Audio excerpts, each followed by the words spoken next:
টেনটেনা আজকে বাজার থেকে কিন্তু নতুন নতুন ফল এনেছি, আর এই ফলগুলো আপনারা প্রায়শই দেখছেন, তবে কিনবেন কি না সেটা নিয়ে কনফিউশন আছে। কিন্তু আমি আজকে কিনেই নিলাম, ভাবলাম বারবার কেন তাকিয়ে তাকিয়ে যাবো ভিখারির মতন, তার থেকে একবার কিনেই নিই, যা হবে দেখা যাবে। বাড়িতে এসেই ফলগুলো দিতে মা বললো, দেখ এগুলোতে কিন্তু উল্টোপাল্টা ইঞ্জেকশন দেওয়া নেই তো। আমি বললাম না, কিউইটা তো আগেই দেখেছো, আর এছাড়া এই যে অন্যান্য ফলগুলো আছে সেগুলো কিন্তু চেনা জানা ফলের থেকে অনেকটাই ভালো হবে, কারণ দোকানদার বলে দিয়েছে।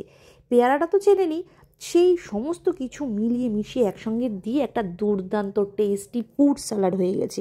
আর সেই ফ্রুট স্যালাডটা যা সুন্দর খেতে হয়েছে সেটা আর কি বলবো, সেটা রিভিউটা না দেওয়া পর্যন্ত আপনারা বুঝতে পারবেন না। অল্প একটু লবণ আর চাট মশলা দিয়ে ভালো করে নাড়াচাড়া নিয়ে একটা টুথপিক গেটে সুন্দর করে দোকানে যেভাবে সার্ভ করে সেভাবে আমি কিন্তু নিয়ে নিয়েছি আমার জন্য। আর এটা খেতে, চলুন বলে দিচ্ছি কিভাবে খেতে হয়েছে।